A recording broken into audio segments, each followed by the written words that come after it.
My name is Michael Bryan. I'm First Vice Chair and Program Director for Democrats of Greater Tucson. And today we are joined by Laura Conover. She's the newly, well, not so newly, I guess, 2 years now in, elected Pima County attorney. She is the first victims' rights advocate to actually hold the post, and only the second person who's worked as a defense attorney to hold the post. And I think the first in several decades to actually reconsider what the charge of the county attorney to pursue justice actually means in administrative terms and legal terms, and has created some new programs there in the Pima County Attorney's Office, and certainly taken a new approach to how she deals with justice in our community. So we've invited her here today to talk about the work of her office for the last 2 years, and especially the latest news out of her office is the process by which she decided to charge an officer in an officer-involved shooting here in Tucson, in which he shot an unarmed man who was in a wheelchair at the time, and how that decision to take that matter to the grand jury was approached, and maybe, if she can, some details about the grand jury process, although I think that's probably a bit off limits. She can tell us how she approached the actual charging decision. So with that, I'd like to turn over the floor to Laura Conover, our Pima County attorney, to talk with us for the next, however long she wants, and then we'll take some questions afterward. Thank you. Hi, Laura. Michael, Larry, everyone at DGT, thank you so much for having me, and thank you for joining me on Labor Day. I really appreciate it, because I'm very, very strict about only using my personal and private time for wonderful groups such as these. And I want to pay homage too, because I can see that 3 of the former administration, of the senior former administration, are here on the call with us today, and I haven't had that pleasure ever. So it's nice to have the previous administration here on the line with us too. This will be fascinating. I have to, unfortunately, do a disclaimer. I don't ever comment publicly on pending investigations, on the facts, on the underlying facts of a pending investigation or a pending prosecution. But what I can do is I can talk about process, and I can talk about history and chronology and how to get here, how we got here to today. And we can do that some about the prosecution that Michael just mentioned.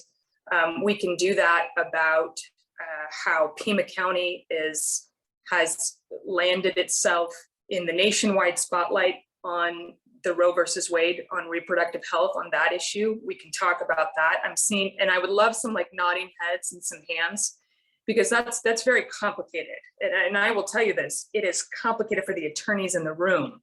And so we can talk a little bit about how critical Pima County has ended up. And so those are a couple of things we can talk about. And then we can talk about the office in general. I mean, obviously this is DGT and I get to be here on my time off. So I'd love to tell you a little bit about our place, I think, in the state and the upcoming November election. And I think we should talk a little bit about that as well. So let's get started. We'll hit a few topics, but then I definitely want to save time for your questions as always. I want to start. Let's start off with some good news. How about before we really dive into the heavy stuff? It is a holiday after all. I think what I really want to highlight is the strength of the office. We're at about 20 months in, I think 21 months in. And I think the strength of the agency is we are really starting to get our feet under us and feeling really solid. The 2 major issues for me coming in as an administrator was pay, and then going into a paperless system, because we're still a paper file agency. And I'm thrilled to say that we got both off the ground in the first year, which truly ended up being critical. first agency-wide pay raise, agency-wide since 1997. And we took all of our criminal justice partners, all of us with us, the whole criminal justice system, which is really important because we need to be in a good place for recruitment and retention.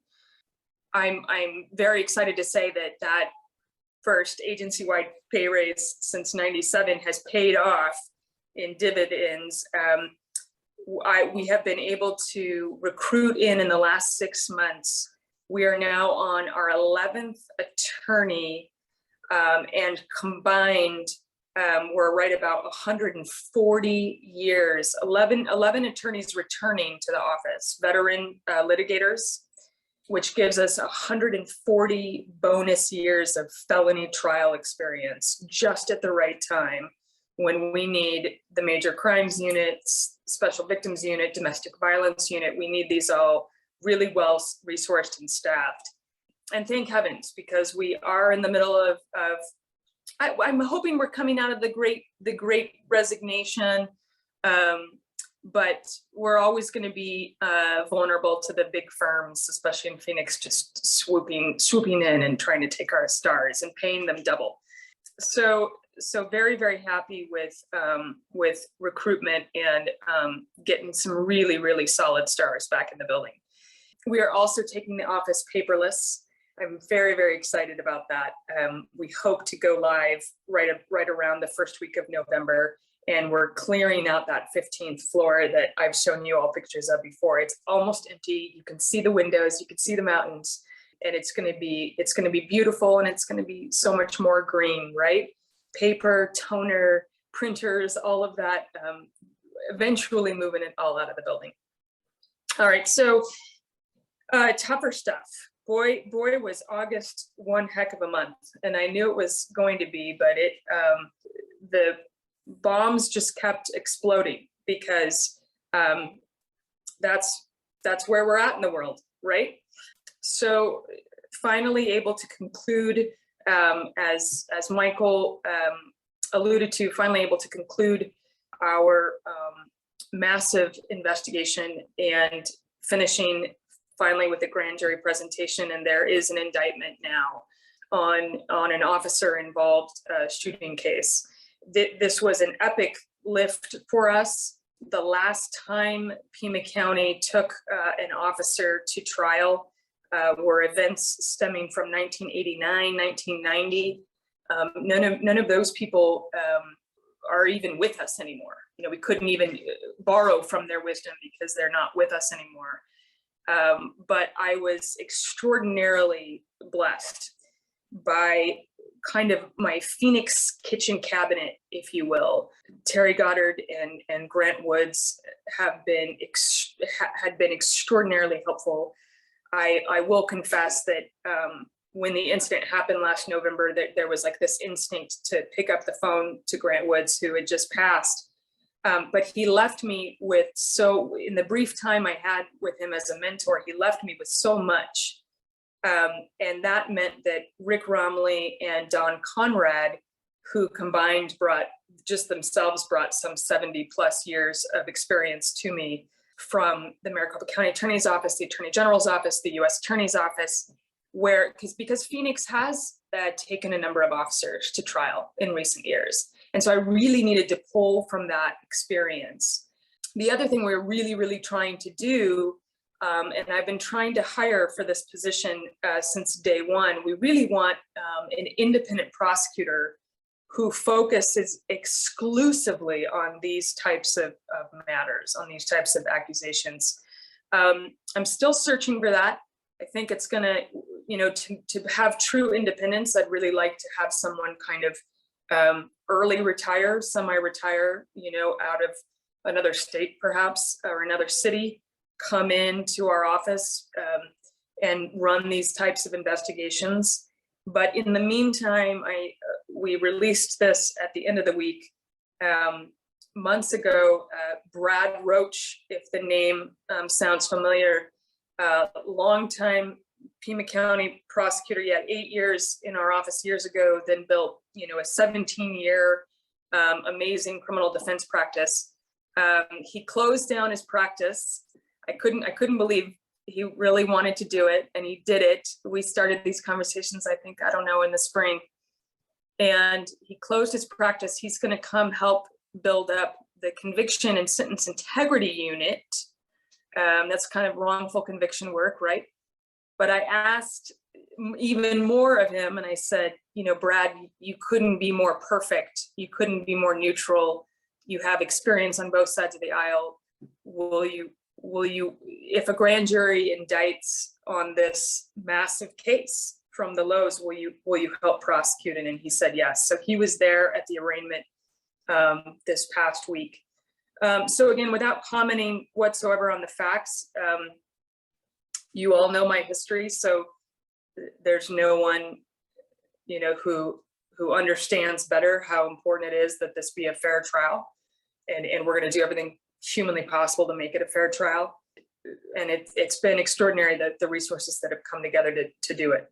So now moving to, I should clarify, Rick Romley, I could never afford. He's somewhat retired, although he does special investigations. He's run a couple of officer involved out of Mesa, but no, I tell you, Rick Romley and Don Conrad, you know, it was, what can I say? It was pro bono. It was a consultation in and lending their expertise to Pima County just for the purposes of doing the right thing. You know, just God bless it, right? These people who come in and help, it's just what we need in such strange, uncertain times that we continue to live in. Let's move to Roe versus Wade, right? Because this is certainly a very complicated topic. I'll give you just the quick history to catch you up, because again, it's complex. Here's how it went down. It's 1973. Then named Planned Parenthood of Tucson. It was called Planned Parenthood of Tucson at the time. They come into Pima County Superior Court in 1973 on behalf of 5 physicians. And they say, Judge, there's a case called Roe versus Wade making its way up to the Supreme Court. And depending on the outcome, these physicians could perform reproductive health care lawfully, right? If Roe versus Wade goes a certain way, then their reproductive health care is going to be lawful. So in the meantime, give them an injunction, we could call it a protection against prosecution, until we find out the outcome of Roe versus Wade. There was some litigation, but they got the injunction eventually. They got that protection. At that time in 1973, my office joined the Attorney General and fought against the injunction and fought to have the right to continue to prosecute. But the injunction went into place. And I'll put it this way, it was recognized as a statewide injunction. In other words, it appeared to hold over for the whole state. The whole state behaved as though there was a statewide injunction and protected physicians. Okay, yes. A few years passed, 50 of them, almost 50 of them. And here we are all of a sudden, right? The Dobbs decision comes down and Roe versus Wade has fallen, so to speak. But the injunction, the statewide protection, is still in place. We had a decision to make because we were still listed as defendants at that time. And we found the arguments by Planned Parenthood to be more persuasive in 2022. So what we have is we have the Attorney General filing suit to just lift the injunction, saying, Judge, the Dobbs decision is out. The injunction from 1973 should just be lifted, arguing that the state should simply go all the way back to the territorial era, nearly complete ban, right? Complete ban on abortion. My office found the Planned Parenthood legal argument to be more persuasive, which is, Judge, 50 years have passed. The legislature has 5 different laws on the books. Doctors, physicians, providers have 3 different versions of what might be legal or not legal. And in September, they'll have a 4th definition when the state's brand new 15-week ban goes into place. If you just choose one of the 5 options, then you're just choosing. And what you should do instead is, when there's a conflict in the law, it's called harmonizing or harmonization. You've got 5 different conflicting statutes, and providers in particular need notice, right? It's like fairness, notice, due process. What's legal, what's not legal. That was the argument by Planned Parenthood Federation of America. The national office came in, very impressive young people. My civil chief, Sam Brown, joined that argument and he made the 4 definition argument and the notice arguments that we are the attorneys for the entire county, and people need notice of what's legal and what's not legal. The attorneys for the Attorney General's office argued, and I'm able to share all this, it's public record, right? It was a public hearing and the public was there. The Attorney General's office came down from Phoenix and said, look, Judge, it's easy.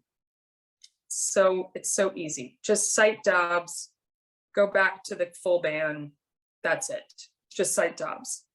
That ruling is expected on September 20th.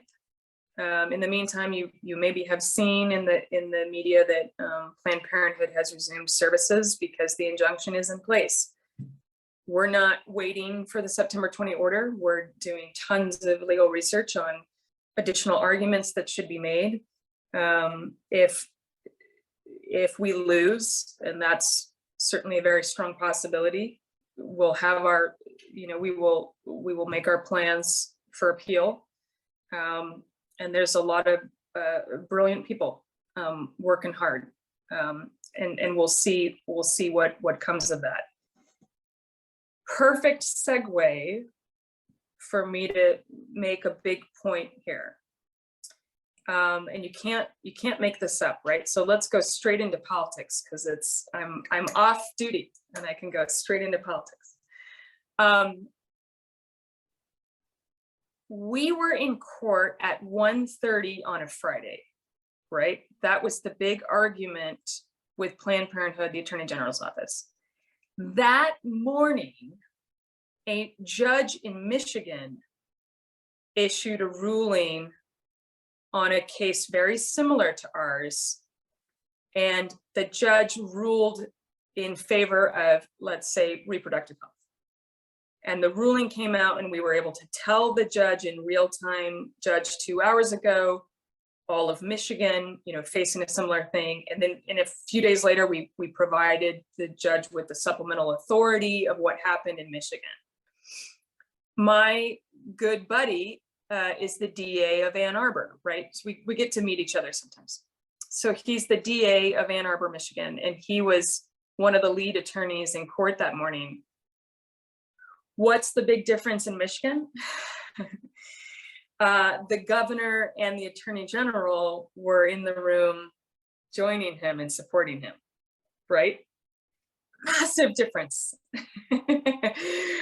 So here's the Pima County attorney, right? One of 15 county attorneys, in opposition to the statewide attorney general. Couldn't be more different.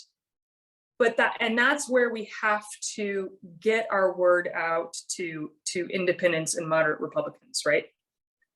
We know what the polling is statewide in Arizona. We know how people feel in particular, right? On public safety. We know how they feel about victims of sexual assault, victims of incest, minors, right? Minor victims, children. Who can carry, who could carry a baby. So can you imagine? Yes, we need to imagine, what it would be like with an attorney general and a governor, you know, in the room with me, not fighting against me. You know, it couldn't be more clear. And it was certainly on full display that day, Michigan, the look of Michigan versus the look of Arizona. So for me, that's a very visceral example of what the attorney general's race coming up here means, what the governor's race means coming up here, and so many, many more. I could give you 50 more examples, right? But that was certainly one I was living and breathing that day, and evermore. Those who served previously as attorney generals, Grant Woods, Terry Goddard, and a number of criminal chiefs, Don Conrad, you know, who served for them. Back in their day, they tell me it didn't matter party. The county attorneys and the attorney general worked together for public safety for the state. And that's how they ran things at the time. And that's why they know each other. That's a wild mix of Republicans and Democrats, tell you. But they considered each other colleagues, and they worked together. And I want to tell you, legislatively, we've had a lot of luck. I've had a lot of luck working with Pinal and Maricopa on getting some terrible bills killed, on getting some progress on other really important work. We can do it. I certainly haven't had that opportunity yet with an attorney general, but the next 2 years could be so different. And with that, I think I should open up for questions. What do you think? Sure. Thank you for that update, Laura. Christina Early, you have a question. Please unmute and ask your question. Yes, hi. Thank you, Ms. Conover, so much for being here. We appreciate it. It's great to talk to our county elected officials. So my question is, obviously I'm a strong supporter of pro-choice, of abortions, legal, safe abortions. And I'm just curious, the original law for banning abortions in Arizona, how did that come to be? Was it just through the legislation, or was it something that the state wanted? Do you have any backstory on that law? That is a wonderful question, Christina. And I mean, I know that the full ban was in place, as I understand it, as a territory before statehood. So I think that I think it's something that rolled into our Arizona revised statutes as we became a state. And I'll agree academically that up until this past legislative session, so I'll partially agree with the Attorney General's office that, in fact, what we saw was kind of an incremental, you know, anti-pro-choice, right? That the state legislature has done that. What I will say, though, Christina, is that I think with the 15-week ban, there was a real sign by the most recent state legislature that they were recognizing that the will of the actual people of the state of Arizona, they do not want a complete ban. They don't want criminalization. They clearly want medical safety protections. They clearly want protections for victims. It's an overwhelming number. And so you saw even our most recent legislature and Republicans across the aisle agreeing with that.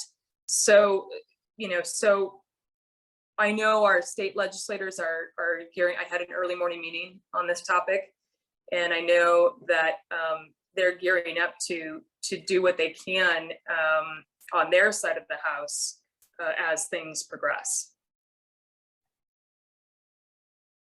Thank you. Yeah.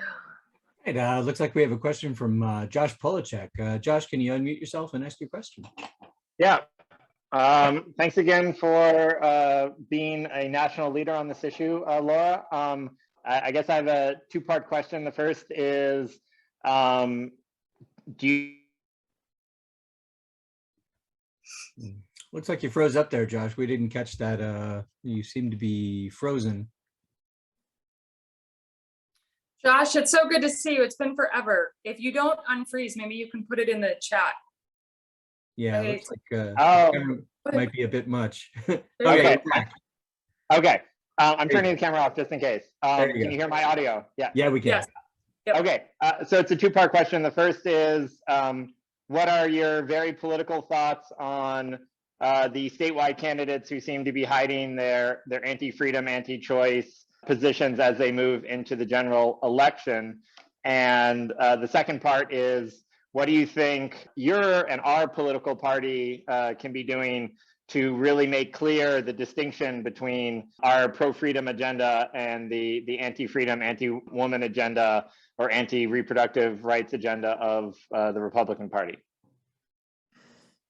Well, maybe I'll take it in reverse order because I love the messaging that you just gave it right there, right? Pro-freedom, anti-freedom. And I'll take it a step further, Josh. You know, we do want to remember too the very libertarian history of our state, right?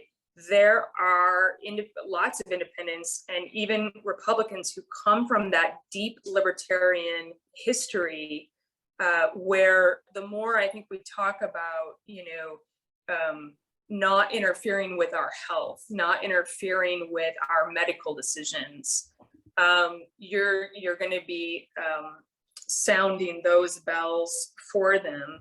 And it's a big part of what I try to do in criminal justice, you know, period. And unfortunately, I've lost a couple of my key Republican partners in the state house.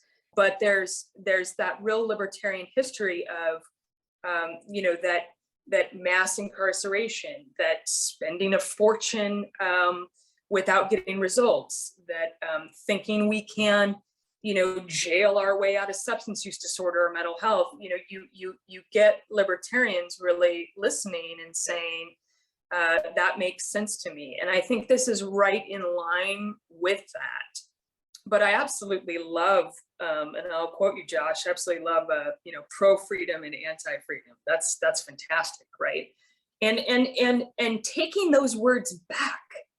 You know, I'd love to see Democrats taking words like freedom back, liberty, the American flag, and absolutely, you know, right, saying like, there's nothing more American than the values we stand for. As far as, and I think you're referring, Josh, to, you know, I think scrubbing your websites, right, and taking down previous posts. Yeah, apparently he does his own website as a U.S. Senate candidate, which is kind of creepy and weird. Well, hey, I was a scrappy underdog candidate myself, but also they're reporting financial troubles there. If you've read that, so he might be short-staffed too. Yeah, and the problem is that the world doesn't, you know, we're going to have to remind people what the original posts were, and hopefully the party was taking screenshots, right? And again, in conversations earlier this morning, the word kind of authenticity came up. You have to be real to be elected these days. I think that you can't, you know, put on a jacket and pull it off. You have to speak from the heart. And voters, you know, active voters, I think these days just see right through it immediately when you're just swinging one way to another and trying to swing positions.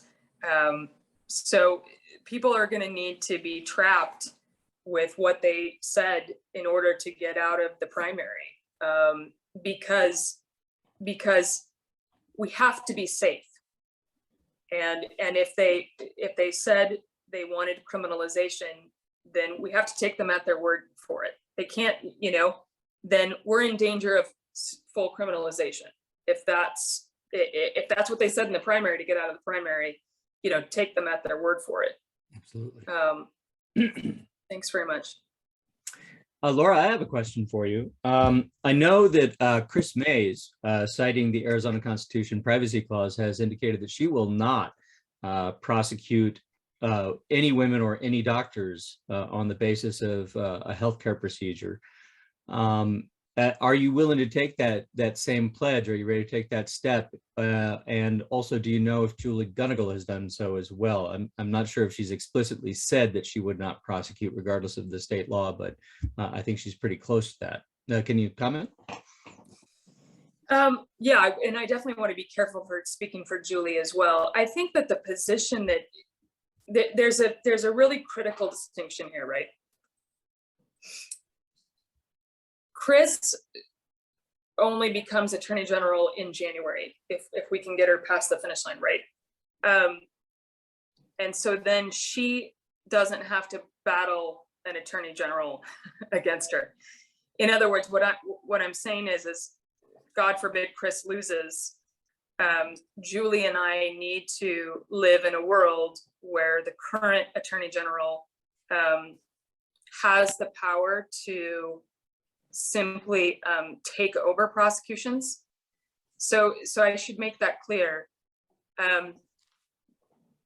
Our state Attorney General in Arizona has some pretty broad, powerful options embedded in Arizona law to swoop into a county and just start prosecuting, to what's called to take jurisdiction. So Julie and I are wise to remember that he is the Attorney General and to realize that Chris might not get over the finish line and that we have to live in that world. What I have tried to do is talk as much as I can about the discretion I have over my own resources. That I'm obviously not going to pull resources off of the homicide spike, off of the domestic violence spike, to look for additional prosecutions. We're all full up here. We don't need any more. And how amazing and helpful to have the powerful trifecta in Southern Arizona, where you have a police chief who works in collaboration to change his own general orders, right? To make sure we don't have physical arrests of people trying to get healthcare. And you have a sheriff who likes to colorfully say, I'm not the abortion police. And that allows the three of us, and we lean in every time we have consensus, which is more often than not. The three of us are a powerful force to say, we will be healthy and safe in Pima County, period. And I think what we have is the community seeing that more and more and trusting it, that we mean what we say, and especially with clinics opening and providing services again, I think is a real sign that the word is out, that we're going to use our resources wisely here. Looks like Sandy has a question. You have your hand raised. Would you unmute yourself and ask your question, Sandy? Laura, if you were prosecuting a case, I'm sitting on the jury, and the judge was aware that my brother was behind the organization that is funding the defendant. Isn't that an instant mistrial? So thank you so much for the question, Sandy. God loved the Arizona Daily Star, right? I mean, they are our paper of record, and I still get the paper every day, the actual paper every morning. Yeah. Is it frustrating that my brother and I both in writing, provided a certain opinion writer with the information he needed, that my brother works on wages and pensions, has nothing to do whatsoever with the work I do. He just works on wages and benefits and pensions. I wish that had been accurately reported, but it wasn't accurately reported, and that happens, right? I mean, that's going to happen. It's unfortunate. It can threaten to undermine trust, but you know, fortunately, the facts are the facts, and so no. My brother will carry on arguing for you know, more hiring and better salaries for a department that arguably really probably could use that. And I'll continue on with my job. Thank you. Thanks, Laura. Mike has a Thank question. Sandy, thank you for clearing it up. I really appreciate it. Thank you. Mike, go ahead and unmute and ask your question. Hi, Laura. How you doing? Hi, good. Good to Tired, see but you good. again. Good to see you. I have a question, but first of all, I want to thank you for your support for the community justice boards. Oh, Kids in school have never needed us more than they need us now. The cases we're seeing are so intense because these kids have been out of the loop, you know, socially, emotionally. So your support of our program is just, I just want to thank you for that. Like I said, it's never come at a more important time for the children of Pima County. So thank you for your support for that. My thanks to you, right? My thanks to you. Thank you, thank you. Now my question is, Yeah. and it was interesting, you said you and the police chief and the sheriff lean in on issues that you agree with. How does that translate into the request by Rex Scott to take another look at the Pima County gun show? It's clear that the police want something done about these free-for-alls at gun shows, and I think you do too. Have you had any more thoughts about what you're going to be telling the board in November when they ask you for a strategy? Mike, that's it. That's a really good question. So just to give everybody just a little bit of context, we often talk so much about the criminal unit of the House in the Pima County Attorney's Office, right?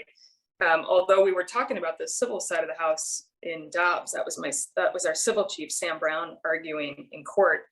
And Mike's talking about our role as the attorneys in advice of the board of supervisors. So I won't get into our legal advice to the board because that's attorney-client. So it's another area to be very careful about. But what I can say is that, yes, there's so much consensus, right, about guns on our streets. And there are a lot of tools in our tool belt, tracking the percentage of homicides and violent crimes that come into my office where a gun is being used.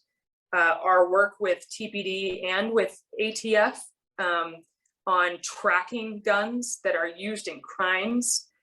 And I think there's reassurance. I'm told this is different than in years past, but the sheriff and the chief and I are in constant contact. I would say at this point, the chief and I are probably on the phone like 3 times a week, which is good, right? Good communication. Mike, when it comes to the board of supervisors, what the public record says is that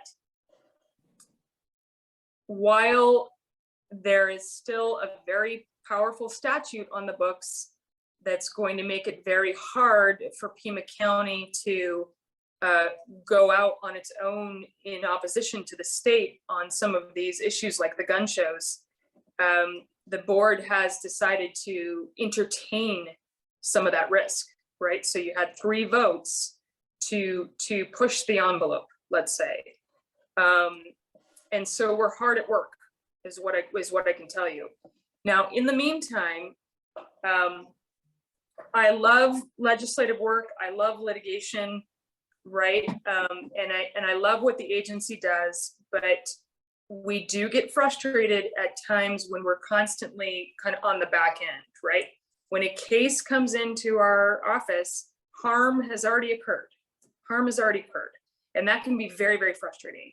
So we have done everything we can to be out in the prevention world. It's a huge part of what this administration does. So in the first year, we were able to hand out 6,022 gun locks. I think we've already well surpassed that in our second year now. And importantly, Mike, if you haven't heard this, I would love to surprise you, but we got the gun show operators to agree to host my office. So we are there now at all the gun shows, handing out gun locks and having these conversations. It's nice when you're like giving someone something, right? It's a real conversation opener, because I don't want you to think that we're just like throwing gun locks. It's a really meaningful conversation about when I'm out doing it everywhere, right? Every Saturday, wherever we are, at a resource fair, at the street fair, wherever we are. It's a real conversation about, hey, I need you to give this to that member of your family that makes you nervous about owning a gun. And I need you to have that like tough love conversation that you're worried for them and you're giving them a gun lock. And people get it. They know exactly what I'm saying. They know exactly who they're thinking of in their mind that they need to give this gun lock to. So we're gonna keep a multi-strategy going. Looks like our president Larry has his hand up. I think he's been monitoring the chat for us, so we might have a couple questions from the chat. Yes, one quick question and one more in-depth question. Karen would like to confirm that she's understanding correctly that Rick Romley is now working in favor of pro-choice. Rick Romley, of course, was the Republican county attorney in Maricopa County from 1989 on and off to 2010. So is her understanding correct? Okay, so Rick Romley, as Maricopa County attorney, had to oversee a number of officer-involved shooting cases. And then when he retired, like the city of Mesa in particular, I think has hired him twice for to be like an independent prosecutor to oversee a couple of huge officer-involved shootings. So I'm talking about that subject matter there. And he and Don Conrad were just extremely helpful in all manner of what to look for and what experts to hire and all kinds of things that really no one in Southern Arizona had practice on, right? No one had experience here locally in taking an officer to trial. So it was just priceless. So totally different topic. Although Rick cut he made a TV ad for Chris Mays. You should look it up. It's really great. He made a TV ad. All the independents and Republicans that voted for him for years, right? It's a great ad for her. So, awesome. One other question from Robert Bulacek. He would like to know the status of the use of the death penalty in Pima County. Absolutely. That a favorite question. Wasn't easy to do. I'll assure you of that. But non-existent. We don't. The capital review panel is gone. It doesn't exist anymore. We don't assess cases for the death penalty. We had to decertify 2 cases, and so that's why I say, that was extremely difficult and had to be handled very, very delicately. And everyone in-house has been really supportive. I thought that might cause a lot of heartburn, and it really didn't. It allowed the prosecutors on those 2 cases to just kind of refocus on the task at hand. And then it frees us up to focus on our homicide backlog. When we arrived in January, we had 144 open homicides going back to 2017. And that's been rough. We have had to convene the homicide panel every single Monday. It's brutal, it's exhausting. It'll happen tomorrow. That's probably why I'm loving this Monday so much, because that's what I would be doing right now. We review, we try to do 4 cases, and we review all the paperwork in the morning, and then there's presentations in the afternoon to try to resolve 4 cases at a time. So we've gone down, we had 144 on deck, and then unfortunately we had a record year. So then we picked up like a whole nother 116, I think it was. But we're down to something like 80, 85 in the queue. And that's important because that is so many families who have waited so long for the process to take place. And again, I wish you could see these attorneys and paralegals and secretaries and video redactors, and I wish you could see them at work. They're just extraordinary to behold. These amazing civil servants. Thank you. Looks like our next question is from Kirk Alexander. Kirk, unmute yourself and ask your question. Thank you, Michael. Thank you, Ms. Conover, for coming before us this morning. Of course. You mentioned working with Pinal County. In my freshly gerrymandered legislative district 16, we are heavily concentrated in Pinal County. So prior to that, I knew that Pinal County was the next county north of us, but other than that, not much. Now I'm beginning to learn all sorts of interesting things. I was wondering if you could help me out. This maybe not exactly in your purview, but can you help me out in understanding the Pinal County Sheriff, Mark Lamb? Anything you can share with me to enlighten me on him and his deal, whatever it may be? A fascinating question. So Kirk, in my former life years ago, I used to drive to Florence every single week. And I used to drive into Pinal County. Florence is a big town there. Casa Grande is another big town. So that gives you kind of a real, it's complicated. It's not one thing, but Florence is a prison town. Prisons and jails and the private prison industry is just on full display. But then Casa Grande's in there too. And so it's diverse in that sense. And it's also growing so fast. I brought it up earlier because my counterpart, the Pinal County attorney, definitely comes from that libertarian point of view. And he and I have been able to work on a number of bills. We work very well together. And there's probably a whole bunch of issues we don't agree on, but when it comes to criminal justice, the key one, we're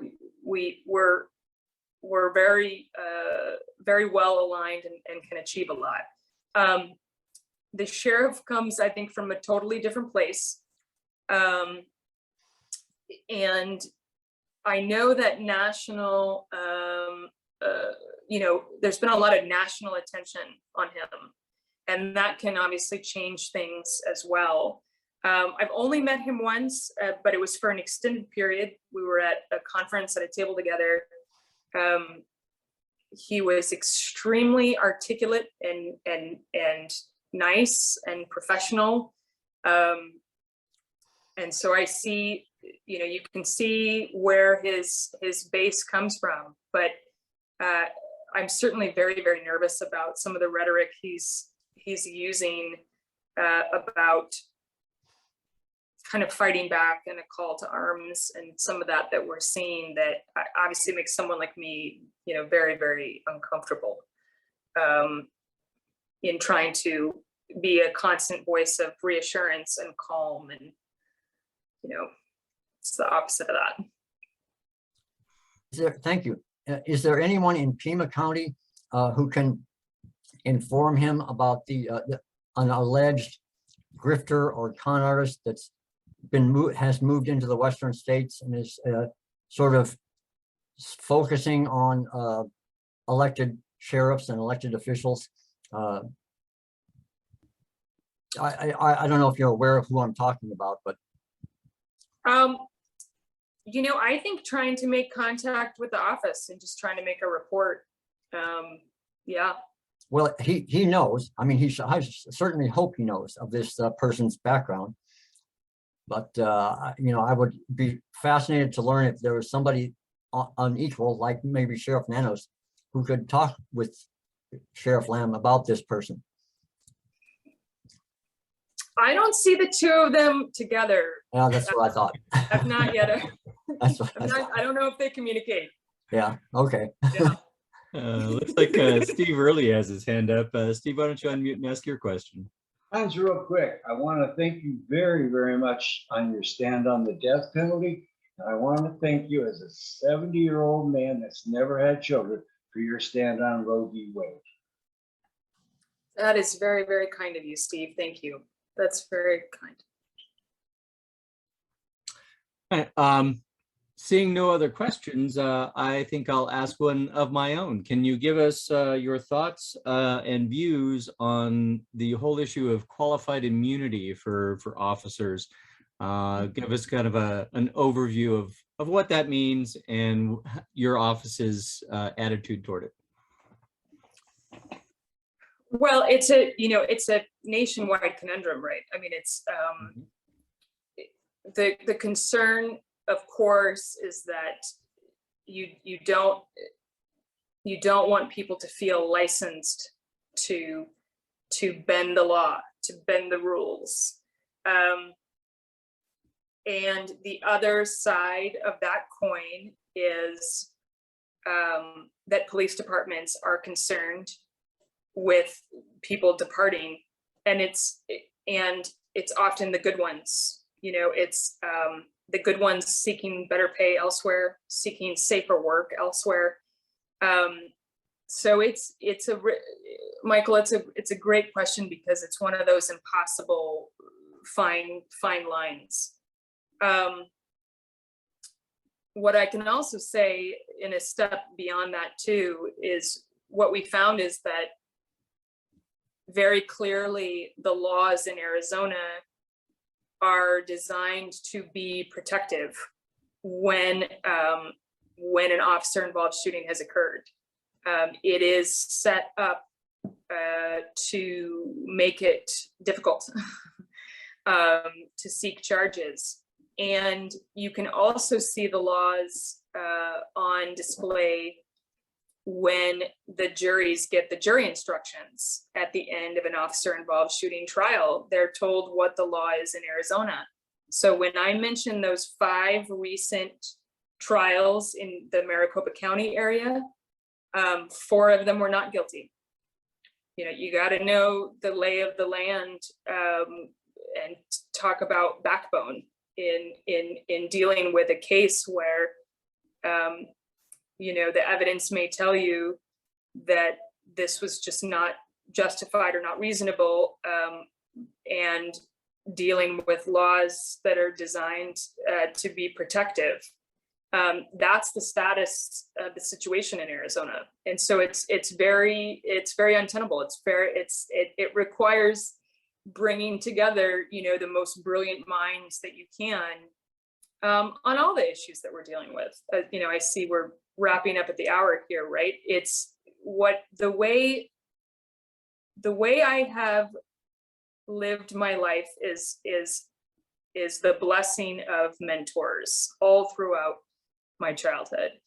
And then in thinking about launching a campaign, it was having like a kitchen cabinet of diverse voices, very much including people who would tell me when my ideas were bad. And that remains true of my senior leadership team. Now I have a whole new senior leadership team, completely separate from the political team. And they do the same thing for me. And they sit me down when I have a really bad idea. And we talk it through and we debate, and you've got all these diverse voices of diverse backgrounds to try to get to the very best result on the most difficult questions of the day, which is the life we're living right right? The death penalty, reproductive health, officer-involved shootings, the homicide spike, the domestic violence spike, COVID, masking regulations, all of it. Apparently we're just going to deal with all of the most difficult questions of the day all at once. And that's how we do it. You try to think tank it to get to the best decision to do the right thing. Can you give me an example of a bad idea that you were dissuaded from that you're nonetheless proud of having? Oh, well, no, because that's the beauty of having wise minds who persuade you and you agree, oh, that was a terrible idea in retrospect. Yes. There was an idea for a TV commercial, TV ad during the campaign that in retrospect would have been terrible. Things like that. Nothing too, my instincts haven't taken me too far astray on my core principles, so. All right, well, we're right up against the 1 o'clock hour. If you still have time, we still have two hands up. Sandy and Lynn both want to ask you questions. Would you entertain those questions or do you need to go? Yeah, absolutely. And also, remember, you can always drop me a text or email and follow up with me. Yeah, Lynn. Yeah, I have a question about, you've talked about the reactivity and all the issues, how everything is so heightened. What's happening with additional police training in Arizona? Oh, that's a great question.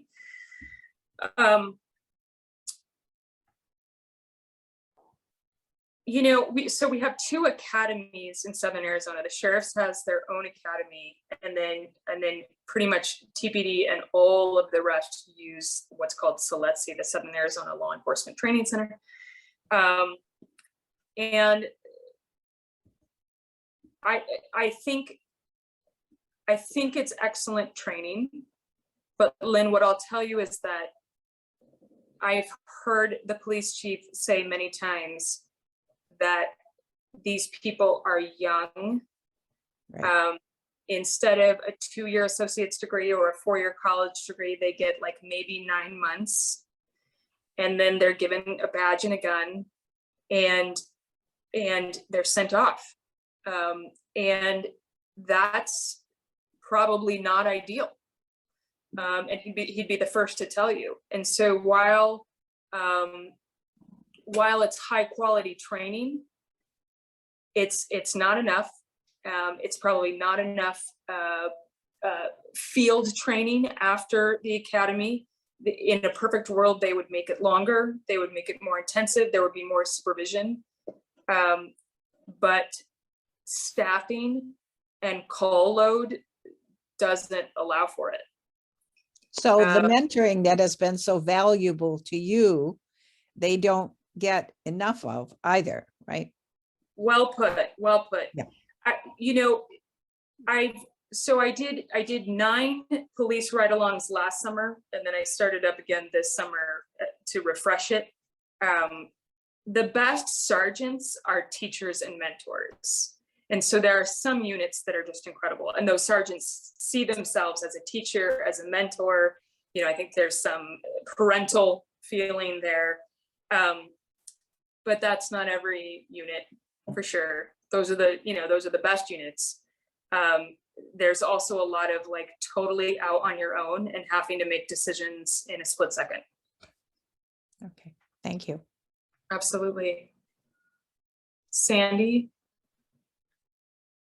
Laura, since you've been in office, on crimes of violence, and this will be a weird question, but how long would you tell a family, the victims' families, that they might have to wait to see some advancement of the case or even resolution, whether it's trial or a plea or anything? Is there some way you can estimate an average how long the wait it is? I think because every case has its own prosecutor, has its own defense attorney, and timing can be very controlled by the defense attorney, that's for sure. And the system's designed that way. And every case has a different judge. We've got, I think, some 25 different judges that you might be assigned to. that makes it hard to predict. What we can say now is that knock on wood, jury trials are back full steam, post COVID. Everything is running again, and we are making our way through the backlog, and that is giving people some reassurance and hope that justice will come along more quickly than it did in recent years. But when you're talking about a loss of life, Sandy, or near to, it's a long haul. It's a long haul. It's probably going to be over a year. And this is a chance, Sandy, for me to remind you guys also of our amazing victim services division. Those victim advocates help people endure, right? The length of the process. And they're just, again, such extraordinary civil servants. Mm-hmm. Nationally and internationally recognized across the country and across the world, I think, is one of the premier and pioneer services in victim services. And certainly a place where, again, I really tip my hat to the previous administration, and the one before that, maybe a little bit too, but truly, what an extraordinary effort. And it's taken some rebuilding after COVID, but it's still the crown jewel that it was before and will be. Well, thank you so much for joining us, Laura. Do you have any other method of contact for you, your email or phone number that you'd like to share with us other than what might be on your website for people to contact you with questions? Michael, Larry, I don't mind you dropping my Gmail into the chat if you guys have it. I'm going to lose the screen if I try to start touching it. But yeah, please feel free to share my Gmail. The other thing I want to tell you all is that if you follow the Pima County Attorney's Facebook page, I put out a weekend review, a weekly update every Friday afternoon, and I post it there. And then the website has the archive of all 87 weekly reviews since my start. And it's just a little recap of the week in the justice system. And then also, of course, my criminal justice stuff is on Twitter. I like to do criminal justice stuff on Twitter, which is at Conover 17L, like L for Laura, I think. But hopefully you can just search me. But that's where I like to sort of geek out about data and criminal justice. Thanks so much, Laura. I appreciate it.